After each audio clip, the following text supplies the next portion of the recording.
Amigo, on s'est tous trompés, moi le premier. Dans la longue liste des joueurs du passé que l'on trouve surcotés aujourd'hui, le nom qui revient le plus, c'est celui de David Beckham. Sans sa belle gueule, il n'aurait jamais eu cette carrière, c'est juste un produit marketing, hormis ses centres, il ne servait à rien. Systématiquement, les mêmes arguments contre Beckham sont avancés, et je dois bien l'avouer, pendant un certain temps, j'étais d'accord avec la majorité d'entre eux. Mais après m'être replongé à fond et à froid dans la carrière du Bex, je me rends compte que nous avions tort. Je dirais même que le monde du football a manqué de respect à Sir David Beckham.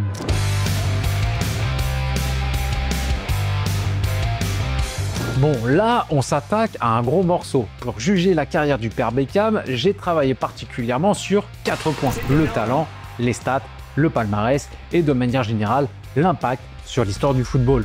Et j'ouvre le débat avec le plus évident, le plus récurrent, son soi-disant manque de talent. Effectivement, David Beckham, c'est pas le plus grand génie de l'histoire du foot. À côté d'un Zizou, d'un Ronaldinho, il est clairement moins beau à voir jouer, sauf si t'es un gros fétichiste des centres millimétrés. Il était assez lent, c'était un dribbleur correct, mais ce n'était pas la folie. Il ne marquait pas énormément de buts. George Best l'avait même défoncé avec cette magnifique punchline. Son pied gauche ne lui sert à rien, il est mauvais de la tête, il ne sait pas tacler et il ne marque pas souvent. À part ça, il est pas mal. Mais tout ce qu'on vient de dire là, on pourrait tout aussi bien le dire d'un Pirlo, d'un Xavi, d'un Modric. Et pourtant, personne n'oserait dire que ces 3 joueurs sont totalement surcotés. Et moi non plus d'ailleurs. Mais dans ces cas-là, pourquoi on se le permet avec Beckham? Son jeu long était aussi bon que celui de Pirlo. Ses coups francs encore meilleurs. Dans la vision du jeu, dans la qualité de passe, il n'avait pas grand-chose à envier à Xavi. Et dans l'activité sans ballon, il travaillait plus qu'un Modric et même qu'un N'Golo Kanté. Tu me crois pas? On va y revenir, t'inquiète pas. Mais le problème, c'est que tout ça, ce sont des qualités de pur milieu de terrain axial. Et dans l'axe au milieu de terrain du côté de United dans les années 90, il y avait Roy Keane, il y avait Nicky Butt. David Beckham, lui, était jugé trop tendre, pas assez costaud pour pouvoir jouer dans l'axe. Du coup, Sir Alex Ferguson l'a fait jouer milieu droit. Ouais, on est dans les années 90 en première ligue, les critères de sélection sont encore très portés sur le physique et sur la capacité à aller au combat. D'ailleurs, je me souviens que le premier Brésilien à avoir signé à Manchester United, c'était Kleberson en 2003. Je m'en souviens parce qu'il est arrivé en même temps que Ronaldo. Enfin, faut se rendre compte, ils ont attendu 2003 pour recruter un Brésilien. Le truc, c'est que à cette époque, pour eux, un Brésilien, c'était d'abord une danseuse avant d'être un joueur de foot. C'est dire les mentalités à l'époque. Donc Beckham au milieu de terrain avec sa belle gueule et son physique, on va dire, pas gringalé, mais un peu banal, forcément, ça paraissait un petit peu limite. Du coup, Sir Alex l'a fait jouer milieu ailier droit et ne l'a plus jamais enlevé de ce poste. Pareil en sélection anglaise, où au milieu de terrain, tu avais les incroyables Gerrard, Lampard, Scholes, donc forcément, il a retrouvé sa place naturellement sur le côté droit. Alors attention, il a été très bon à ce poste-là, mais c'est aussi un poste qui a fait ressortir toutes ses faiblesses. Et pire, c'est un poste qui a fait passer certaines de ses grandes qualités pour des aveux de faiblesse. Combien de fois on a entendu dans les débats que s'il centrait aussi bien, c'est uniquement parce qu'il était incapable de déborder, parce qu'il n'était pas assez technique, parce qu'il était trop lent pour vraiment s'infiltrer dans les 20 derniers mètres. Mais tout ça, c'est du bullshit, c'est totalement faux. Beckham a toujours été bon dans le jeu long. Depuis son plus jeune âge, il a travaillé ça. Le jeu long, c'était son truc, ce n'était pas une question de positionnement. Et oui, effectivement, il était lent, mais si on l'avait mis au mitard,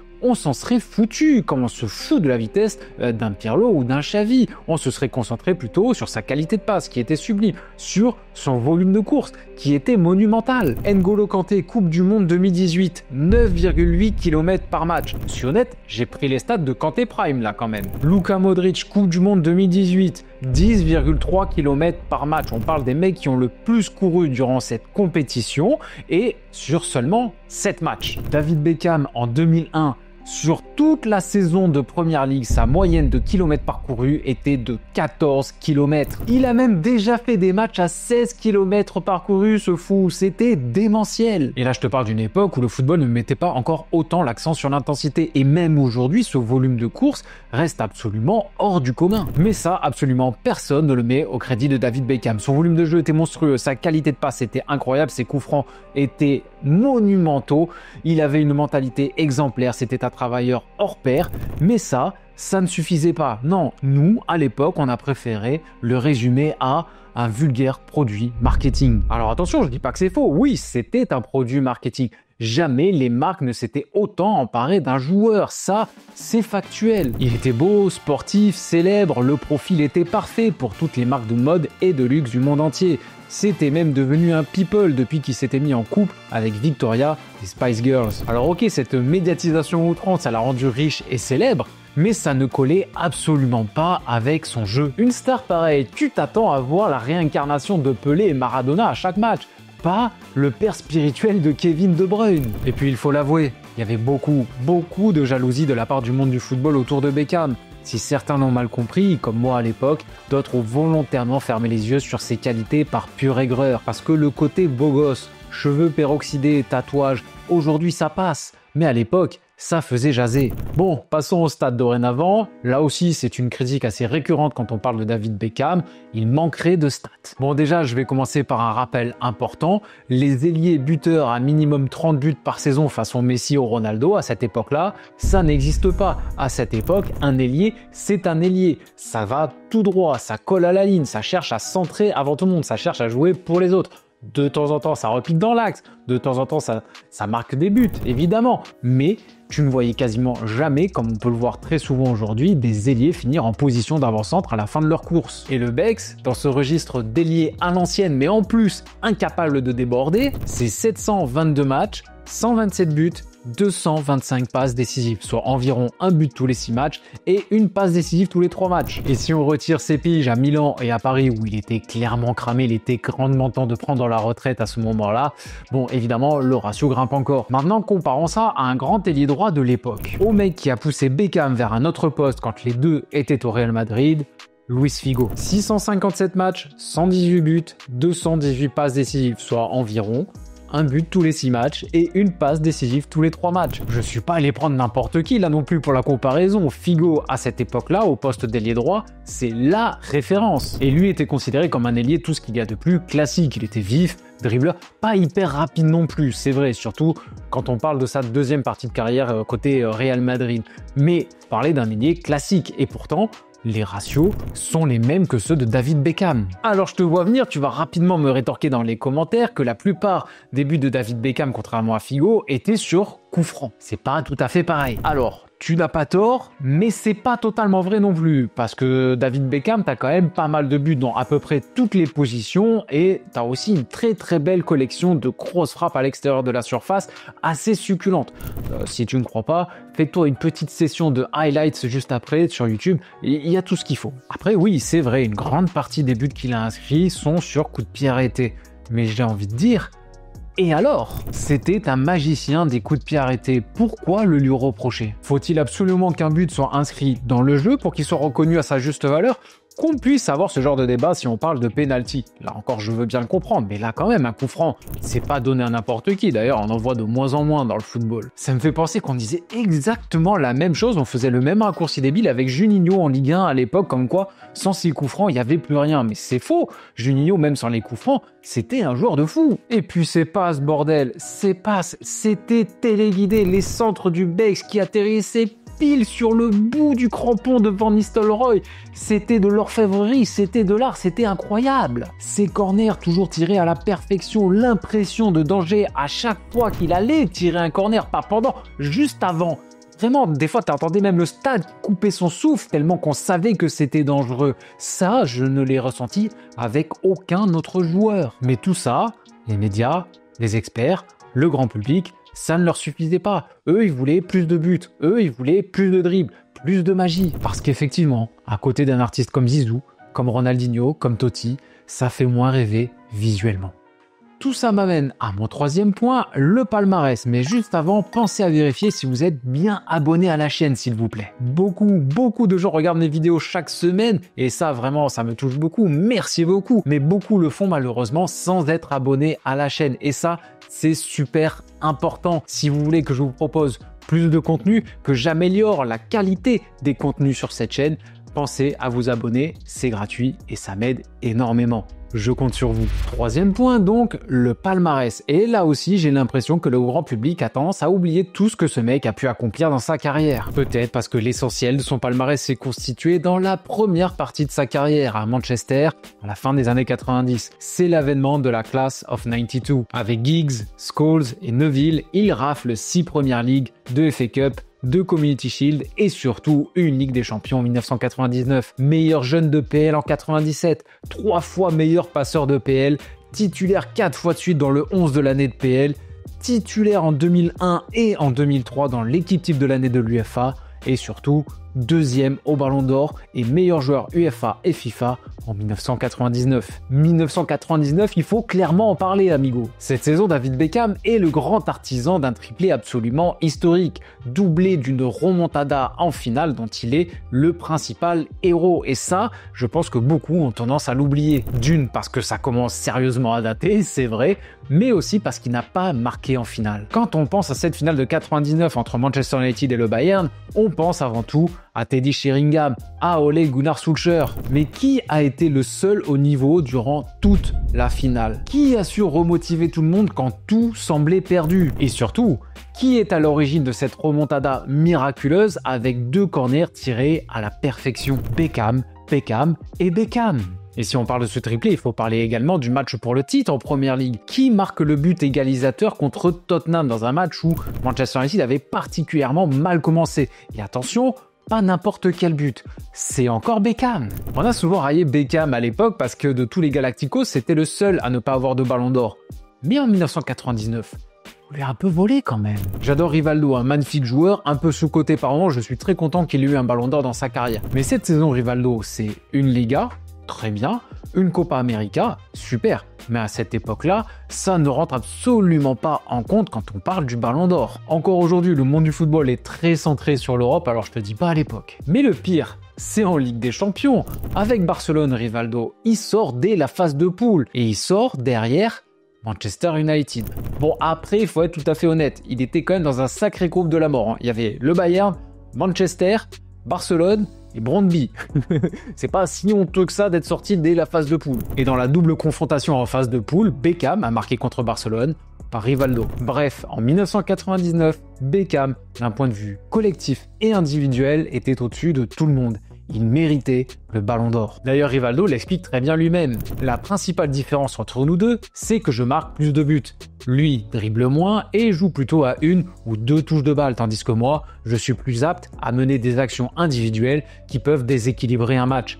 Beckham joue beaucoup pour les autres avec des centres, des passes décisives excellentes et des coups francs redoutables. Mais un joueur qui marque se fera toujours remarquer plus facilement. C'est tout le paradoxe de David Beckham. En dehors des terrains, il brille de mille feux, mais sur le terrain, son jeu n'est pas assez visuel pour être remarqué. Alors entendons-nous bien, on le voyait sur un terrain Beckham quand même, je suis pas en train de te dire que c'était un 6 qui faisait le travail de l'ombre, mais c'était pas suffisant pour séduire absolument tout le monde du football. Un autre truc qui ne joue pas en sa faveur, c'est son absence de titre majeur avec les Three Lions. Ça, c'est factuel. Avec Gerrard, Lampard, Campbell, Owen, Ferdinand, Ashley Cole, l'Angleterre disposait d'une véritable génération dorée. Et son symbole, c'était bien sûr David Beckham. Cette équipe devait gagner un titre. Les attentes étaient énormes. Donc quand Beckham coûte indirectement la qualif lors des huitièmes de finale en 98 contre l'Argentine avec son expulsion stupide, il devient l'ennemi public numéro 1 en Angleterre. Quand il ne parvient pas à porter son équipe durant l'Euro 2000, quand il foire son penalty face au Portugal durant l'Euro 2004, forcément, on est tous déçus. Enfin, moi, pas trop pour le coup. Et son coup franc incroyable à la dernière minute du dernier match de la phase de poule contre la Grèce n'a pas suffi à empêcher les gens de faire de David Beckham un joueur surcoté dans leurs commentaires. D'autant plus qu'à cette époque, les tournois internationaux, la Coupe du Monde et l'Euro en particulier, sont bien plus importants, bien plus prestigieux que n'importe quelle autre compétition, même la Ligue des Champions. Cette critique-là, elle est factuelle. Il n'a pas su être le sauveur de l'Angleterre. Il n'a pas su apporter un titre à cette sélection qui en manque cruellement. Mais était-il le seul responsable? Toute l'équipe était monstrueuse. Pourquoi devrait-il en assumer seul la responsabilité? Et surtout, pourquoi remettre en question toute sa carrière et tout son talent sur ces échecs-là? R9 n'a pas gagné la Ligue des Champions, par exemple.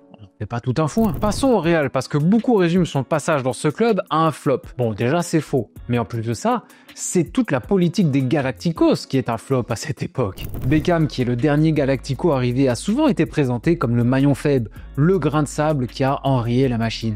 Mais c'est pas Beckham qui a fait un recrutement digne d'un gamin sur FIFA. C'est pas Beckham qui s'est auto-recruté pour 37,5 millions d'euros alors qu'il y avait déjà Figo au même poste. Bon, ça quelque part c'était pas si mal parce qu'au moins on a pu le voir au milieu de terrain. Carlos Queiroz trouvait déjà qu'il était un petit peu lourd, un petit peu lent pour jouer sur le côté quand il était adjoint de Ferguson à United. Donc là, il était entraîneur principal au Real, il s'est fait un plaisir de le mettre dans l'axe. Et franchement, c'était très bien, notamment sur la première saison. Beaucoup ont dit que c'était lui qui déséquilibrait le milieu de terrain. Mais lui, il faisait le boulot défensif, même plus que son boulot, parce qu'en plus de son job dans l'axe, il fallait aussi couvrir Figo. Et à côté de lui, il n'y avait plus Makelele également. Tu avais soit Cambiasso, ok, Beckham Cambiasso à la récupération, c'est très bien, sauf quand tu as 3 voire 4 joueurs devant qui ne défendent pas ou presque. Mais très souvent, il jouait également dans ce double pivot au milieu de terrain avec Guti, qui lui était plus un créateur. C'était pas le plus gros bosseur qu'il y avait, Guti. Là, clairement, le Real prenait complètement l'eau. C'est pas Beckham qui a déséquilibré cette équipe, c'est toute l'équipe qui était déséquilibrée de base. Et même dans cet effectif complètement déséquilibré, il a su se montrer performant. Pas sur toutes les saisons, évidemment, il a eu des passages à vide, bien sûr, on ne va pas l'oublier. Il aurait certainement pu faire plus, mais je pense que pour faire plus, il aurait fallu qu'il soit dans une équipe beaucoup mieux montée, dans une équipe qui respecte beaucoup plus le b.a.-ba du football. Et puis surtout, il ne faut pas oublier qu'en 2006, celui qui mène le Real au titre, en terminant notamment meilleur passeur de la compétition, c'est Beckham. L'équipe n'avait rien d'exceptionnel pourtant à cette époque. Alors ok, les Galacticos c'était à peu près fini, mais tout de même, c'était l'époque des Robinho, Cassano, Gravesen. Franchement, c'était pas incroyable sur le papier. Mais Beckham a su porter cette équipe vers le titre. Non, vraiment, il faut le dire, amigo, on a trop manqué de respect à Beckham. On a fait trop de raccourcis débiles. Et c'est précisément pour ça que son impact sur l'histoire du football d'un point de vue purement sportif est aussi faible. Alors évidemment, je ne le mettrai pas dans un top 10, ni même dans le top 20 à l'échelle de l'histoire du football pour autant. Mais oublions le marketing, oublions la star. Et souvenons-nous du formidable joueur que c'était. Sa carrière, il la doit à son talent et à son travail. Bien sûr que le marketing lui a donné la gloire, une notoriété un peu disproportionnée, mais d'un point de vue de la reconnaissance sportive pure, clairement David Beckham a été sous-estimé. Et il ne faut pas oublier non plus que cette gloire, cette omniprésence médiatique a eu des effets très négatifs sur sa carrière. Ça a été très dur à gérer par moments, mais bon, ça, j'ai pas trop envie de m'y attarder. J'avoue que le côté people, ragot, vie privée, tout ça, j'avoue, c'est pas trop mon kiff. J'avais pas trop envie de m'y attarder dans cette vidéo. Mais si c'est quelque chose que tu veux creuser, parce que c'est vrai que ça a eu un impact sur sa carrière, sur certaines saisons, notamment du côté du Real, ça peut expliquer certains passages à vide. N'hésite pas à te faire le documentaire sur Beckham, disponible sur Netflix. Il est vraiment très complet et très bien réalisé. Thank you. Bref, ce sera tout pour aujourd'hui, amigo. J'espère que cette vidéo t'a plu. S'il y a une autre star du passé que tu voudrais que je débunk, n'hésite pas à me mettre son nom dans les commentaires. Ça pourra m'inspirer pour une prochaine vidéo. Le mois dernier, j'avais réalisé le même exercice avec Zidane. Exercice pour le moins périlleux. Si tu l'as manqué, n'hésite pas, je te mets le lien juste ici. Avant de partir, pense bien à t'abonner. Moi, je te dis à la prochaine. Ciao, ciao!